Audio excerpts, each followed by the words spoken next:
New Thinking Aloud is presented by the California Institute for Human Science, Mind, Body, Spirit University, a leader in fully accredited in-person and online U.S. college degree programs in the topics we cover here. Visit their website at cihs.edu.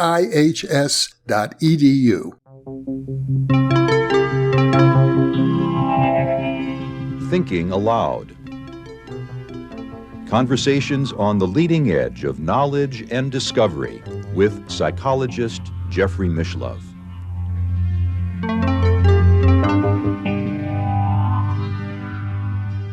Hello and welcome. I'm Jeffrey Mishlove.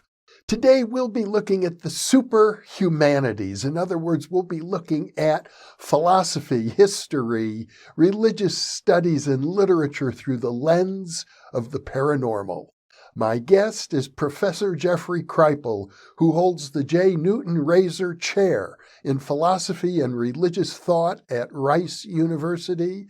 He is chairman of the Board of Trustees of the Esalen Institute and the author of many books, including Esalen, America and the Religion of No Religion, authors of The Impossible, The Paranormal and the Sacred, Mutants and Mystics, Science Fiction, Superhero Comics, and the Paranormal, Secret Body, Erotic and Esoteric Currents in the History of Religions, The Flip, Epiphanies of Mind and the Future of Knowledge, How to Think Impossibly, and with Whitley Strieber, The Supernatural, A New Vision of the Unexplained, and with Elizabeth Crone, Changed in a Flash, One Woman's Near-Death Experience and Why a Scholar Thinks It Empowers Us All.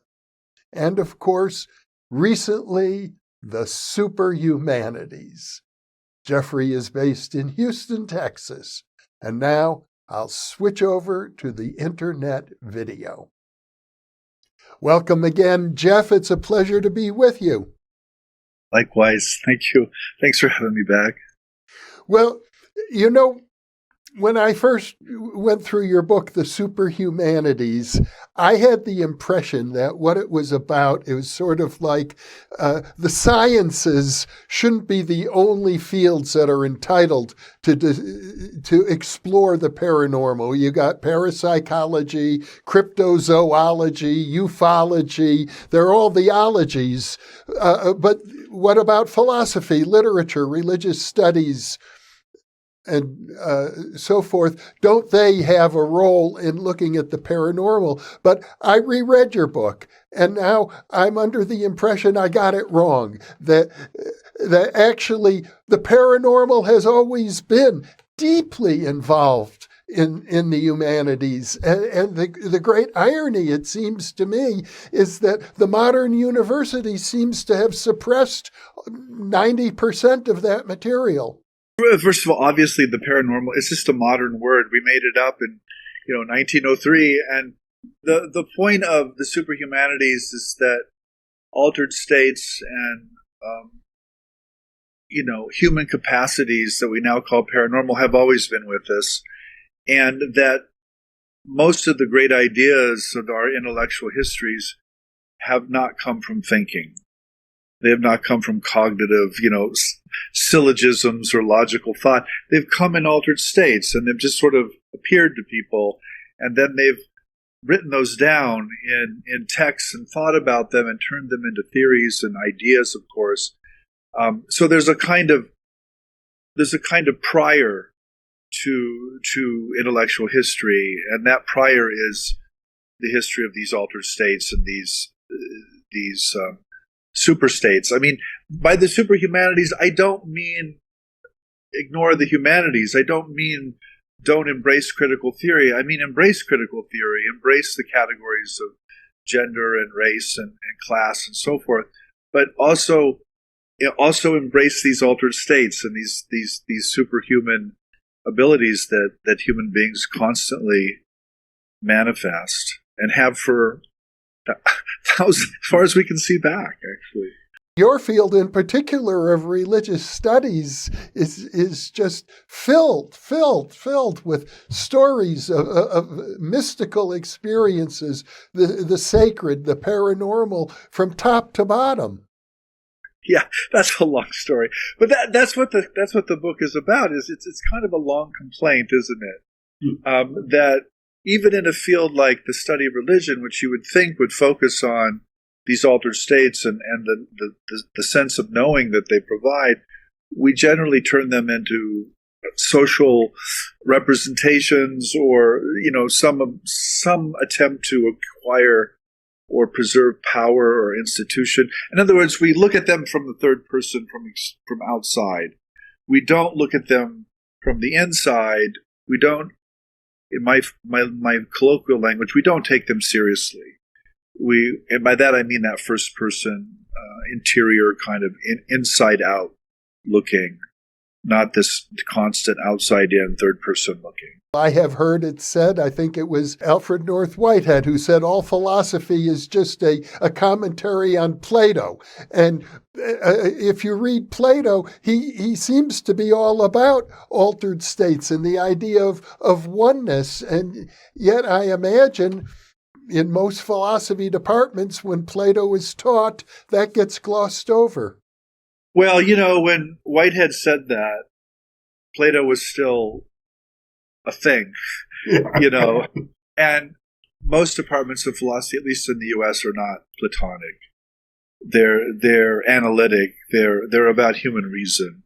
They're about how to think clear thoughts. They're not about getting out of the cave of the senses, And however, it's interesting that the origins of what we call the academy today do lie in Plato and do lie in a grove outside of Athens, and do lie in this sense of received opinion and reason in the senses not being reliable modes of knowing the truth. So there is an ecstatic or a mystical element. And by the way, the word mystical goes right back to Plato too. The mysteries, the Greek mysteries, those things which you could not talk about. And most of these intellectuals would have participated in the Greek mysteries in some kind of civil or public way. So it runs deep. Again, it runs into the very source of intellectual, philosophical thought in Greece, for sure. I'm under the impression that from the perspective of a historian, the Hermetic tradition for centuries was a very powerful motivating force in Western culture, right up into the Renaissance. One of the things that fascinates me about the Renaissance, I mean, we look back on it, we call it the Renaissance, the rebirth, usually around the area of what's now Italy in the 15th, 16th century. And this really is the birth of what we call humanism, with a focus on the human as the source of all knowledge. But those individuals were also very much involved in Hermetic thought, in magic, and what we would think of as mystical or magical projects. And so to be a humanist, again, today means rejecting all of this, but it didn't mean that in the 15th or 16th century when these things were actually created. And also, Jeffrey, I mean, I think it's worth observing, all of our universities, or not all of them, but the idea of the university itself comes out of monasticism, European monasticism, and these were elite religious individuals who were the real intellectuals of Europe, and who, read the Latin and did the philosophy and created what we now think of as a university. But today, when you talk about humanism, you hear words like transhumanist and post-humanist and so on. It feels like culture has gotten to a point where the human being is merging with machines. And I interviewed Marvin Minsky, a great computer scientist who said you should be proud to think of yourself as a machine. I'm not. I'm not proud at all. I think the machine language is naive and simply wrong. I mean, certainly the body and the brain can be thought of as a biological machine. It's how it's treated in certainly most of modern Western medicine. And that could explain a lot, but it actually can't explain us. It can't explain consciousness or mind. And to me, that's just a huge hole or gap in the model. I mean, it's devastating. It's a devastating gap. And I'm also very aware that the machine metaphors are historically determined. You know, we think in terms of the computer today, but I remember when the computer came online, as it were. I mean, in the 70s. I mean, I was a kid. I was in high school. I remember it well. And before that, it was a radio, and then it was a telegram, and then it was a clock. And none of these work, by the way. None of these machine metaphors have really worked. And I think a lot of the talk of computers becoming conscious and AI and all that, I think it's extremely naive, Jeffrey. I think it's a sham, to be quite honest. I think these things are really good at mimicking consciousness, but they're not conscious. Throughout your book, The Superhumanities, you keep making reference to the idea that the human being really has a dual nature. And by a dual nature, I don't mean two things. I don't mean two substances. I'm not a dualist. What I mean is that you and I and anybody else exist in a kind of social network where we're egos, we're selves, we're social selves.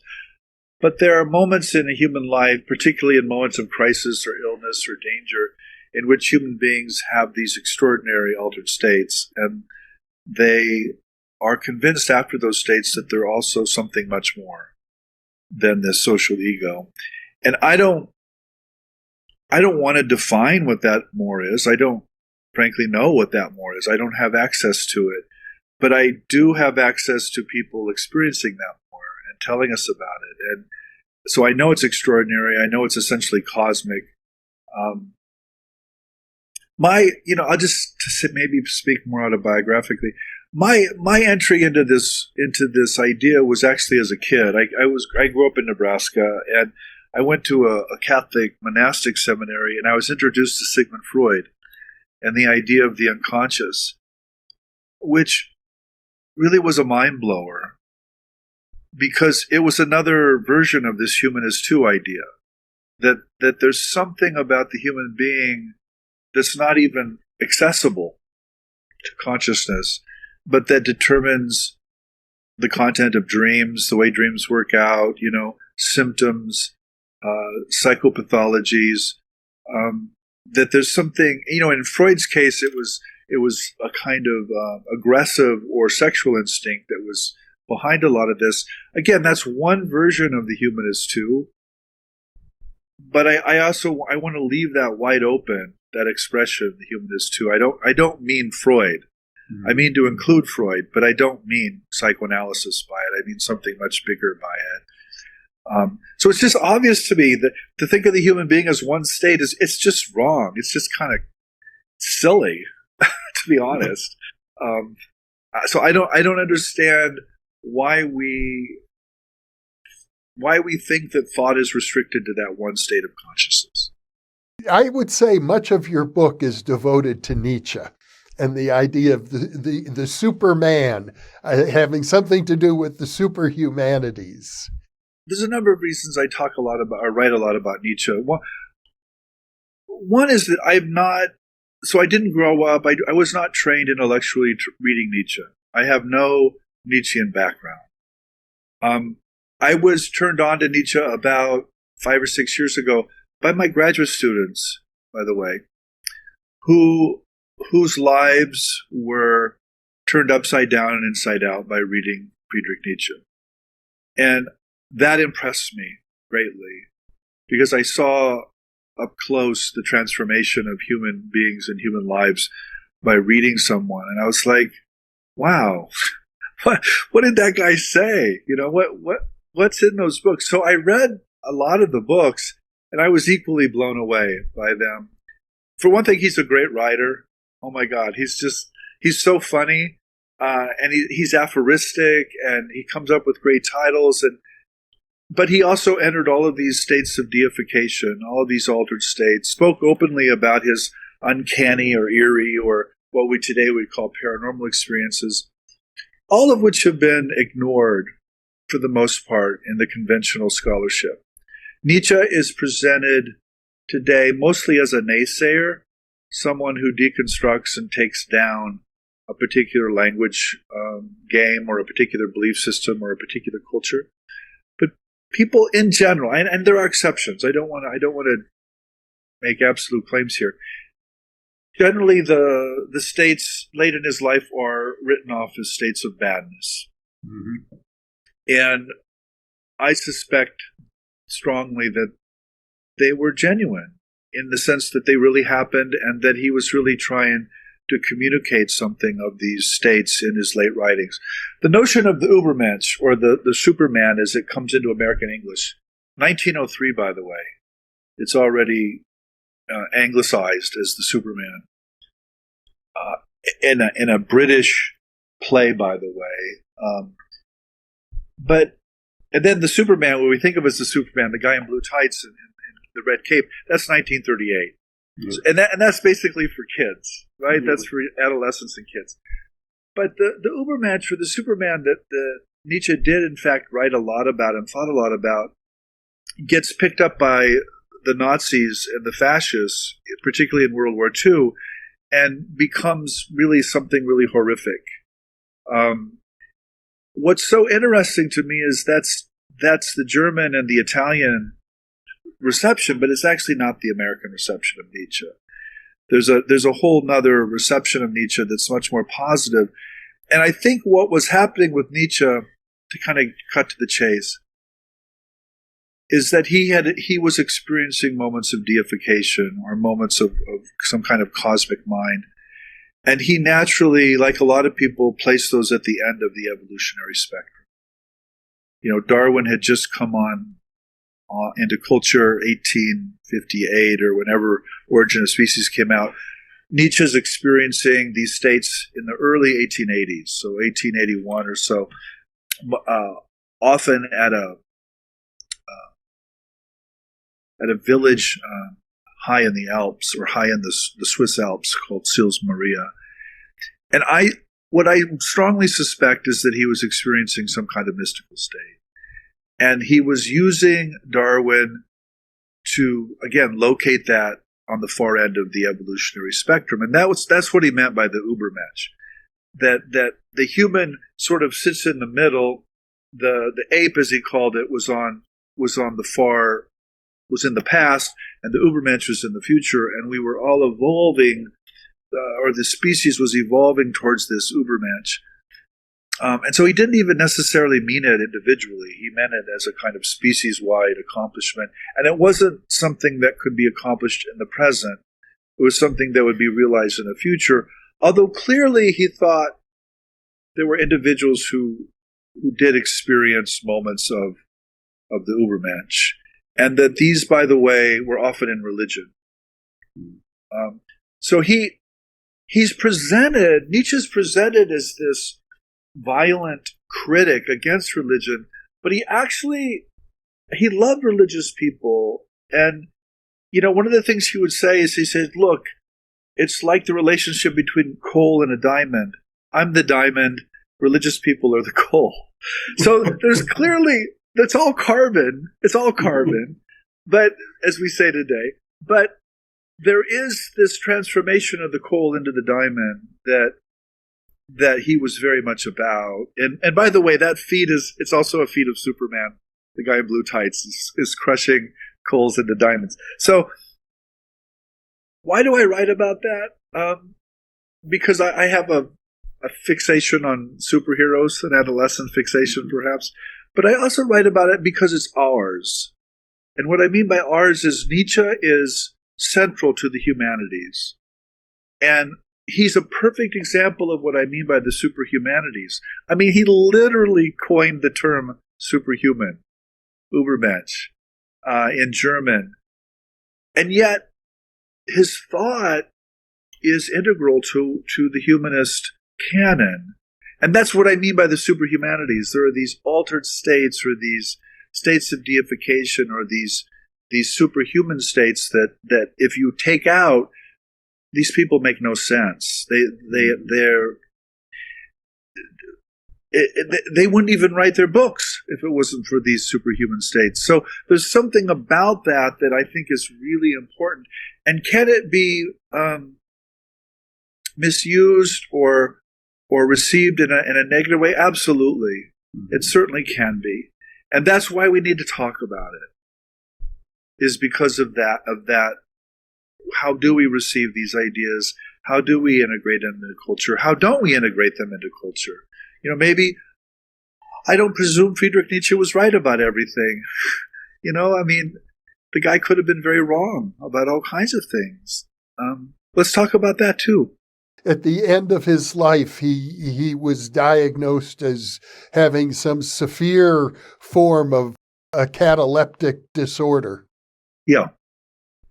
Yeah, he collapsed in Turin in late January of 1889, and never really came back, Jeffrey. And he died, I think he died in 1900.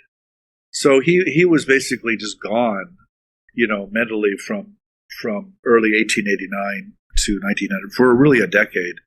So I don't want to dismiss any of that, but what he wrote before he collapsed is extraordinary. And it's very much a part of what I'm calling the superhumanities. Well, you do point out that even prior to Nietzsche, the term Übermensch was mentioned by one of his very important predecessors, Goethe. Goethe and Faust, by the way. Faust is really the one. And the Übermensch is very much related to all of Christian thought, that the Christ has two natures, human and divine, and there's the humanist too again. So I don't think this is a new thought. I think with Nietzsche you get an evolutionary framing of it, and that's new for sure. That relies on Darwin. It's not Darwinian, by the way, but it certainly relies on Darwin. But it's I describe the religions as legitimate science fiction, because I think they are.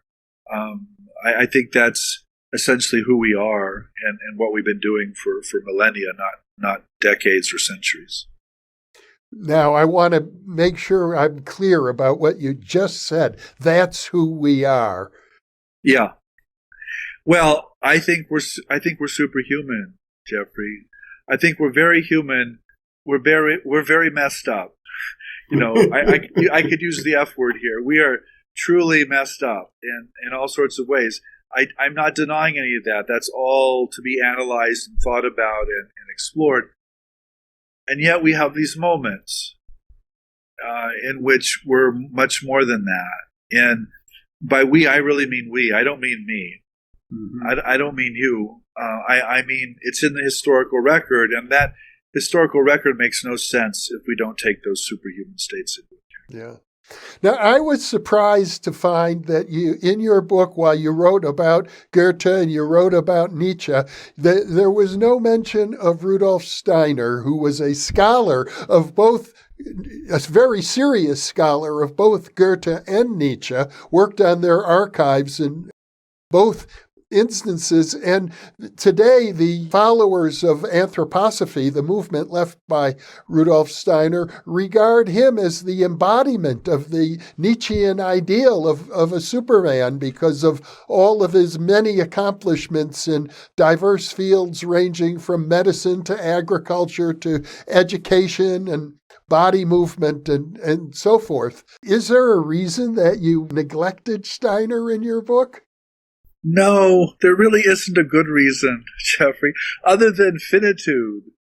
I mean, you've written books too. You know that when you write a book, you only have so many words. Yeah. And you only have so much time. The truth is, I haven't read Rudolf Steiner. Oh. I mean, of course I know about him, and lots of people, of course, refer back to him.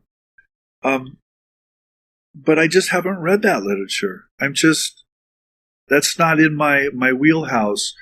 It's not to say it's not important. It's just a confession of ignorance. Okay. Well, you do write about another contemporary of Steiner's, Gurdjieff, who represents, I think, with many people, sort of leaders of a modern movement to enable the average human being to achieve higher states.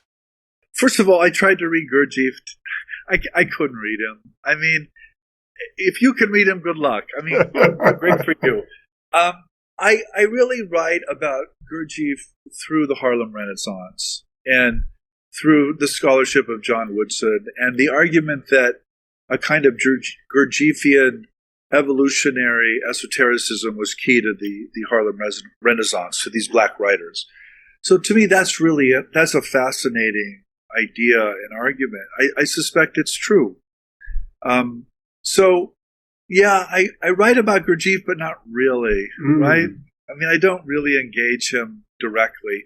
The book is short, by the way, right? Yep. It's fairly short, and that's intentional. It only has 4 chapters, and I wanted people to actually read the book.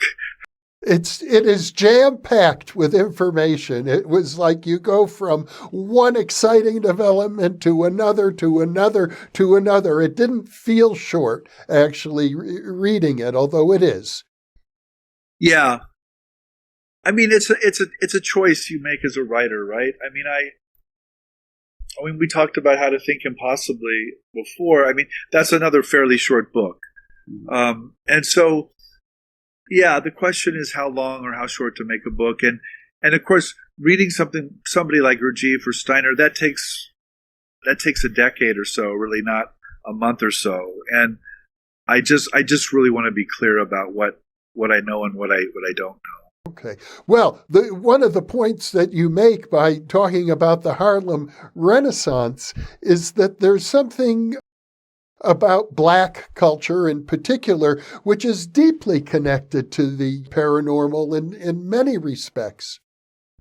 Paranormal phenomena are most evident on the margins, and sometimes that's the psychological or psychosomatic margins. Sometimes it's the social margins. And so I personally think there's probably a profound connection between social marginality and race and paranormal states. That's not my area. I'm not the person to make that argument, but I hope someone does make that argument, because I think that's exactly the way. I think that's true, essentially. And so people will, to kind of take this in a different direction, people will often ask me, well, what's the ethics of the paranormal? And my own feeling about it, my own sense of it, is that paranormal phenomena are about human suffering. That paranormal phenomena spike in moments of trauma and illness and social marginality and danger and death.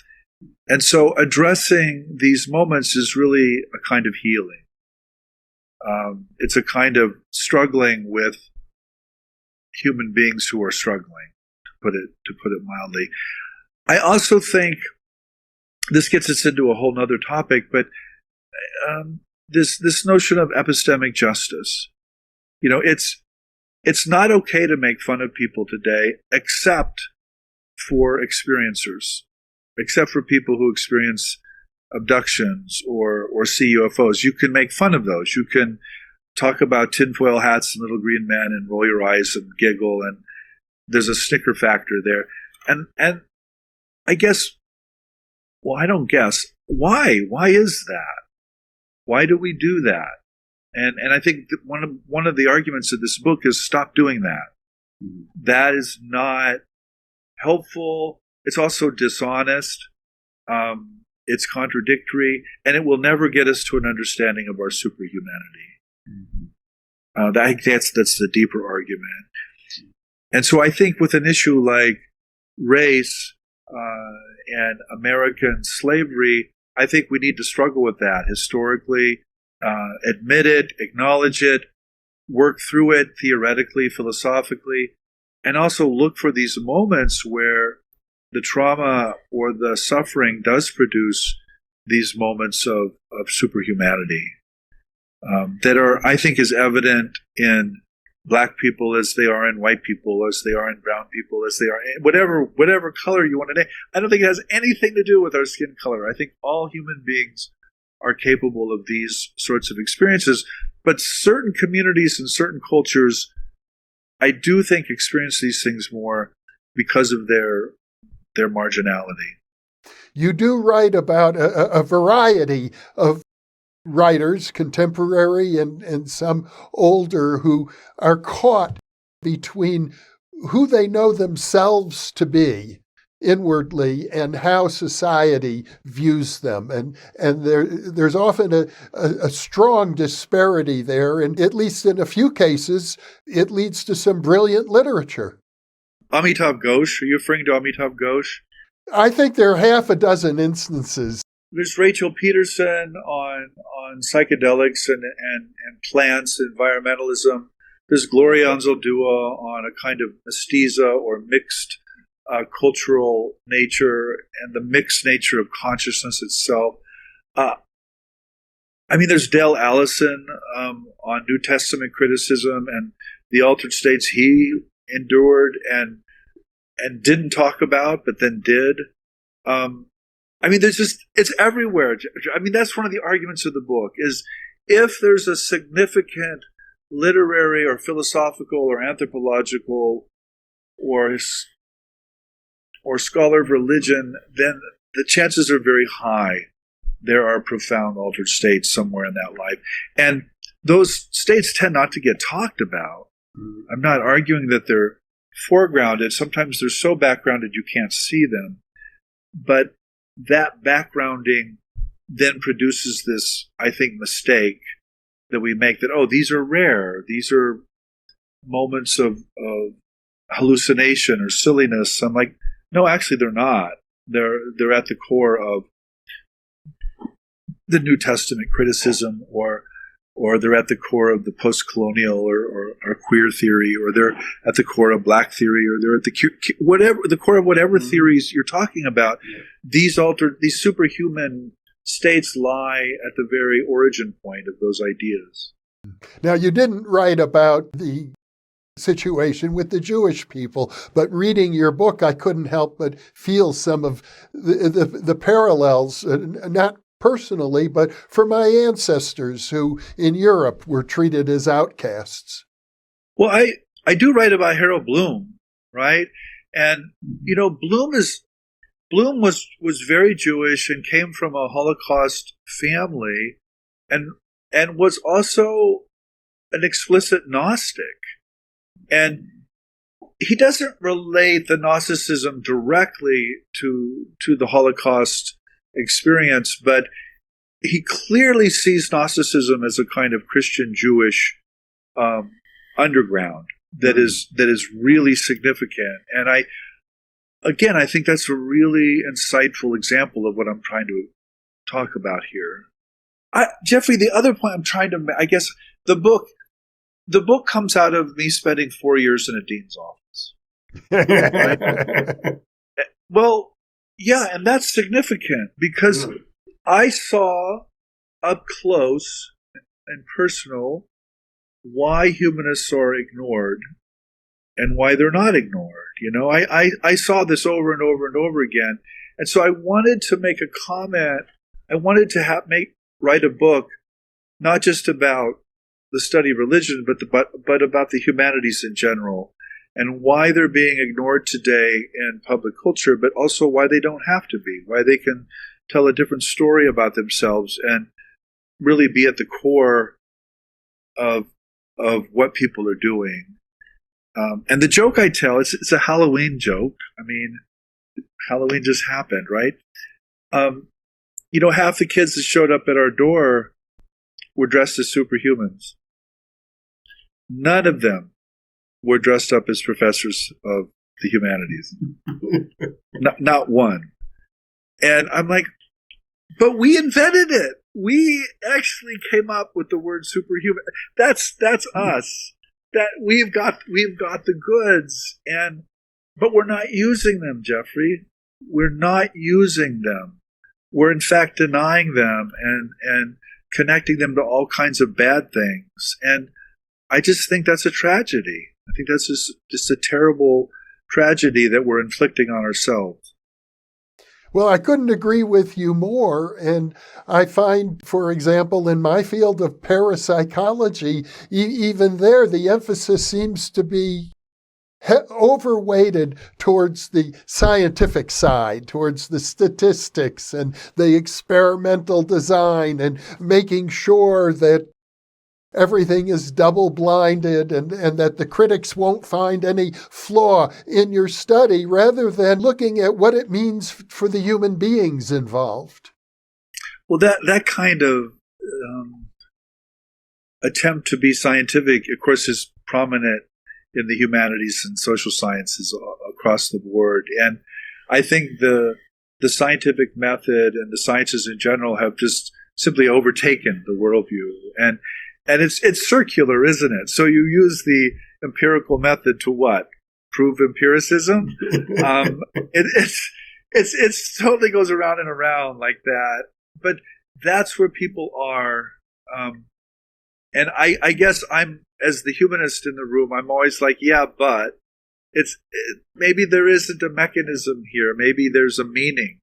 Maybe it's not about physics. Maybe it's about story. And that's really shocking to people. And that's always a counter voice in the room or the conversation. And I mean that. Mm-hmm. I get crabby, Jeffrey, when people pull out this scientism and they think that science is the only way to know the world, and just give us enough time, we'll do more science and we'll figure it out. I'm like, no, you won't. There's something wrong in principle. There's something inadequate in principle. It's not a matter of doing more science. It's a matter of thinking and knowing the world in a radically different way that is simply not scientific. It's not objective or neutral or third person. And that's really what I'm trying to get at, I think. You've talked about how the humanities these days is very focused on marginalized groups. But what you're saying is that the humanities themselves are marginalized. And I know people will say, for example, that the sciences are so much more superior because you can be a scientist and also have a deep understanding of literature and music and an appreciation for the arts and humanities. But if you're just focused on the humanities, then you typically know nothing of mathematics and science and engineering. So the argument is that it's the scientists who are more well-rounded. I mean, I find the opposite in higher education. I mean, it's the humanists actually who read science. I don't generally see scientists and engineers reading humanist classics. Maybe they do. Maybe there's some that do. I think some of the more eloquent scientists were actually humanist majors, in college, certainly in college. So I think there's a basic asymmetry there, an imbalance. I think both sides of the brain, as it were, are really important. But I think when you slice off one side and say it's not important, you're in trouble. So I would never ever deny the scientific method or demean scientific knowledge, but I would always insist on a kind of interior first-person humanist perspective as well. Well, from the perspective of religious studies, from the perspective of philosophy and history and literature, you can talk about God. But from the perspective of science, it's a forbidden topic. You can't talk about God, by the way, in the humanities today either, without, some kind of snarky irony or something.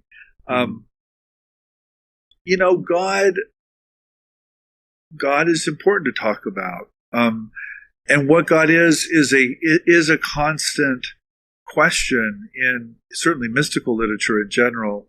So I'm very suspicious of images of God, Jeffrey. I think they're basically projections. They're really projections of human communities and human cultures at the end of the day. But that doesn't mean there is no God. I would never draw that conclusion. And I think talking about, transcendence or up or God in this case is a really important thing, but it's so unpopular these days. You just can't do it. Or you can do it, but it's not done for the most part. Everything's horizontal and social, but the things are not vertical. Can you elaborate on the vertical dimension? So I've sat on a lot of dissertation committees. And any time there's an invocation of transcendence, it's always flattened out. In other words, a near-death experience in which somebody experiences the unconditional love of God is boom. It's reframed as a hallucination or as a dying brain or as something social or physical that we can put in our box. And so that's what I mean by the vertical, the transcendence of God or the notion of being outside of space or outside of time or the issue of a near-death experience or anything that requires a verticality is denied with some kind of model that's strictly horizontal. It's a materialist or a social model that, again, makes us comfortable. And I just see that. I see that operating over and over again. And I certainly think it's incorrect. It's not truthful or faithful to what the person is reporting, but I understand how it makes people comfortable. I, for many years, have had this maxim run through my mind about this, that the most sublime things are also the most ridiculous. And it seems to me that there's a kernel of truth that when you enter into the sacred, you're in a different state of consciousness, which just doesn't translate to normal waking consciousness. It looks ridiculous. Yeah, I mean, so there is this, as you know well, there's this phenomenon that these visionary displays tend to be absurd. They make no sense, as we say. And I think that absurdity is part of their message. Mm-hmm. When the phrase "it makes no sense" is telling, because we're equating rationality and reasonableness and truth with our senses, mm-hmm. And that's clearly mistaken for a lot of neuroscientific and evolutionary reasons. So I personally think absurdity and nonsensicality is intended in a lot of these experiences. And it's not that the reality behind those experiences is absurd or nonsensical. It's that when a human being experiences it isn't, again, it's not part of the senses. It's not part of our logic. It's not part of our reason. And so it manifests in these silly or absurd ways. That phrase is embedded in our language. Things have to make sense, or otherwise they're not comprehensible. Or another word we use is it must matter. Right. So, I mean, again, that's our science, right? Yeah. I think that's what's wrong with our science. Is it's entirely based on our senses and on what we evolved to think is real. I mean, you've probably had him on here, but Don Hoffman is this neuroscientist. He studies the senses, and basically what Don says is fitness beats truth. And what he means by that is we have evolved to perceive the world in a particular way, but that does not mean that's the way the world is. We are caught or stuck in a video game that is useful for all kinds of adaptive reasons, but it's actually not true. And that's very amenable to comparative mystical literature. Like, if you really read mystical literature across the board, the sense you get is what people think is real is not real. And what people think of as God is not God. And real ultimate reality or the Godhead is not, it's simply not a matter of language. It's not a matter of reason. It's something else. And human beings can experience that reality or that Godhead, but they can't speak about it. Because speaking itself already splits it, right, into an objective and a subjective dimension. I hope you forgive me if I jump around a little bit, but I'd like to go back to the idea of Superman. We brought up at the very beginning of our conversation the fact that Superman appeared in the 1930s, in 1938 in American culture. And I happen to remember a story that somebody talked about the rise of the Ku Klux Klan and how it was very, very potent political and social force in the 1920s with huge rallies in Madison Square Garden and so on. And even the very first motion picture, Birth of a Nation, was a celebration of the Ku Klux Klan. And then Superman came on the scene. And as I recall, a writer said that put an end to the Ku Klux Klan because Superman became opposed to them. And in the comic book format, Superman got rid of the Ku Klux Klan, and then pretty much socially it happened. Yeah, so Superman, that's what I mean by this different American reception of Nietzsche. Mm-hmm. It's not the European or German reception. Superman is often talked about as a Jewish immigrant, Jeffrey. He looks, black hair, and he's got to hide his real identity, and he's got to assimilate into the culture. And so there's this profound notion of the alien, and Superman literally is an alien, and of course, immigrants and aliens have been equated in American history, and so the Superman mythology really is a story about the alien immigrant and assimilating in, but also what's fascinating about the mythology for me is, I tell my grad students this all the time. The joke is, look, I know you're Superman. I know that's why you're here. But Superman never gets a job. Ever. Only Clark Kent gets a job. And it's a boring, banal job at the Daily Planet. So what graduate school is teaching them how to be Clark Kent, but also not forgetting that they're Superman. It's like that phone booth, that early phone booth. It's like you can kind of go back and forth between those two identities. And again, that's what I mean by the humanist too, and that's what I mean by the superhuman. It's not to deny Clark Kent or to say the Daily Planet doesn't exist. It's to say, look, sometimes we fly, and sometimes we go into the phone booth and we turn into Superman, or we turn back into Clark Kent, and that's okay. That's part of the human condition, or that's part of who we are. So yeah, I don't know. That doesn't really address your Ku Klux Klan story, but Superman was also, the comics were taken into the front line by the American allies, and they died,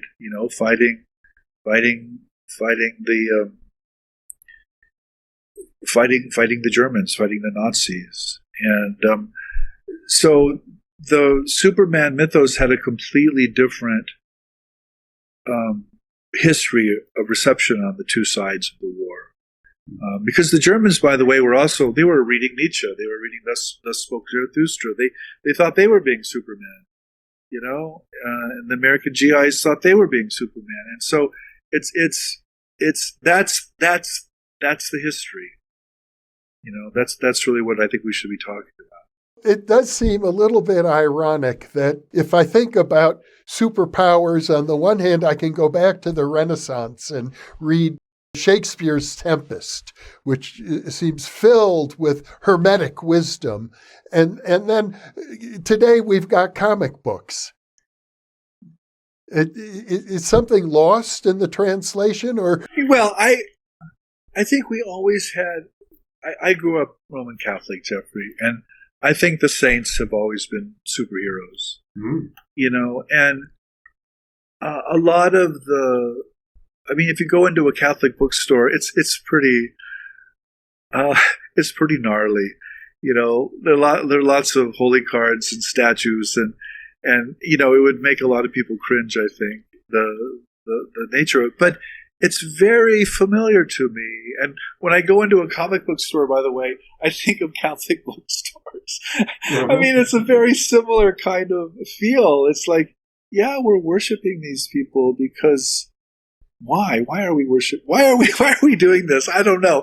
But it seems like we need to do that. And so I get, what am I saying?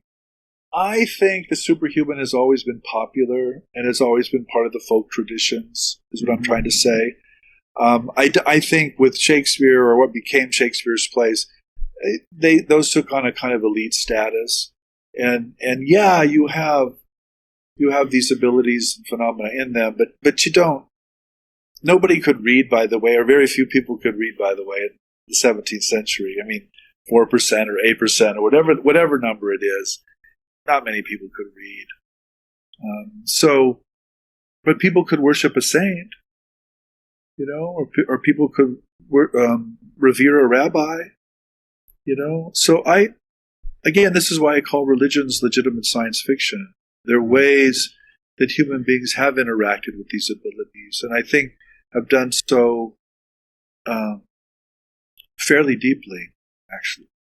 Well, I'm personally under the impression that these images of superheroes or saints or mutants or extraterrestrials are all, I like a word I learned from Jean Houston. She calls it entelechy, a kind of a drive pushing humanity toward some distant, relatively unknown future, but one in which we are more and more in touch with these abilities within ourselves. That's the Übermensch. You just articulated Nietzsche. I mean, that's essentially what he says. And entelechy, I mean, isn't that a Jungian term? It sounds like Carl Jung to me.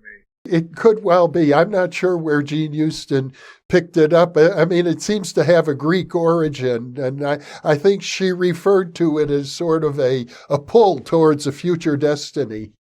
Yeah, I mean, one of the phrases I often use is "it's us," and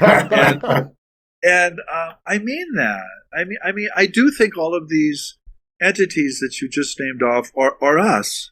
Mm-hmm. They're projections of who we want to be or who we might someday be, and I think it's a question. Actually, I address it in the book, whether the future does in fact reach back. And whether we aren't being influenced right now by future forms of mind and not just past forms of mind. I think people think of history as, we're just influenced by the past. But I think that's an assumption. And it's certainly not, it does not play out, by the way, in these anomalous experiences. People have precognitive dreams and visions of future historical events constantly. So I think it's pretty clear the future does seep back into the present, and maybe it seeps back way from the future, in some really gifted or really messed up human beings. By the way, Philip K. Dick comes to mind. I mean, talk about someone who was messed up, but who was also like really gifted.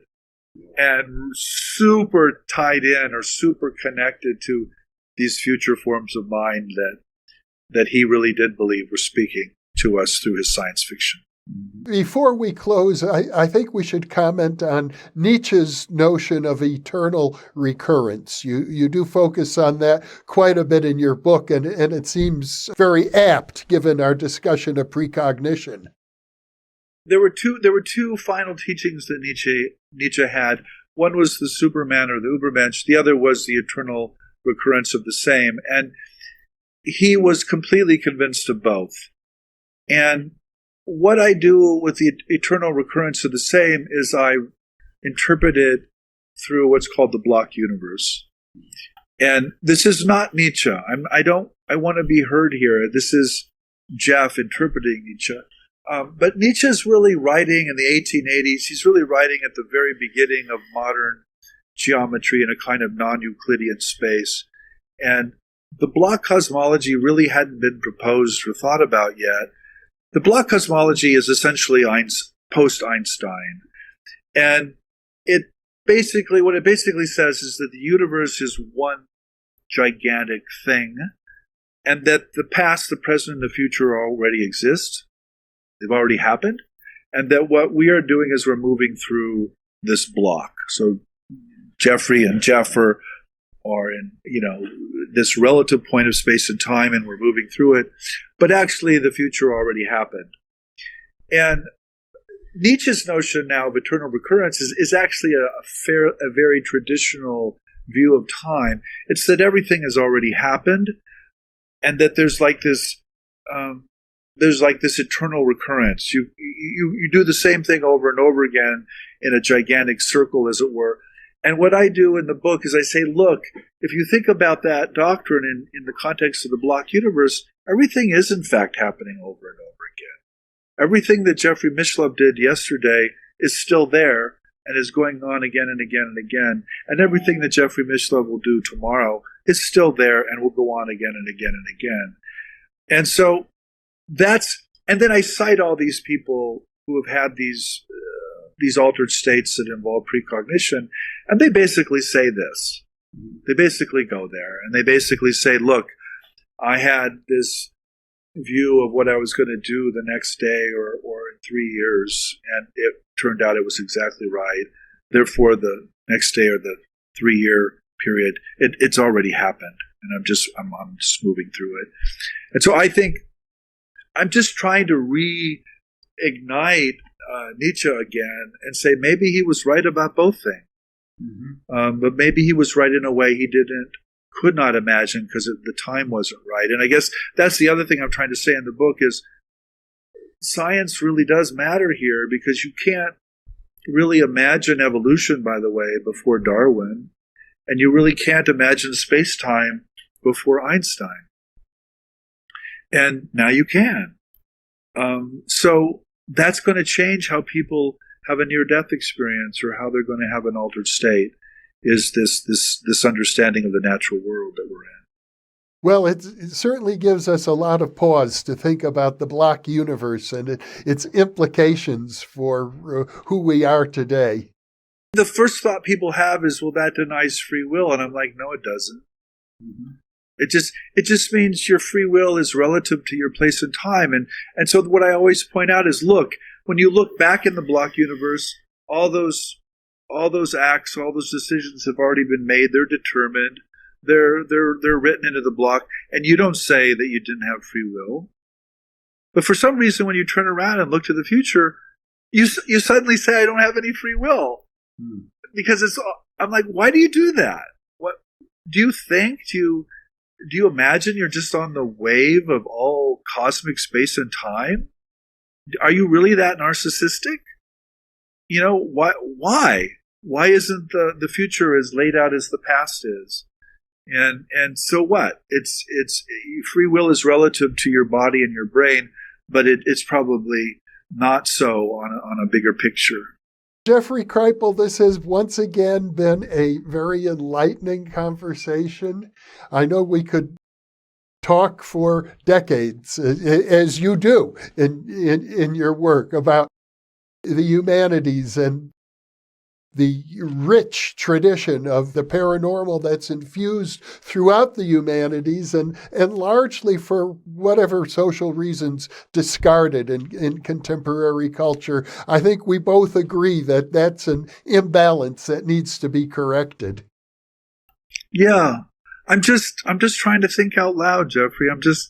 I know one of my jokes is I'm a professional blabber, and I can blab about anything, and I can read stuff and think out loud with it, and that's what some of us are called to do, and that's what I see myself doing. I don't land on answers, but I want to have these conversations. Well, it's a joy for me to have this conversation with you, Jeff, and I hope we have many more. Okay, thank you. Thank you for being with me. And for those of you watching or listening, thank you for being with us, because you are the reason that we are here.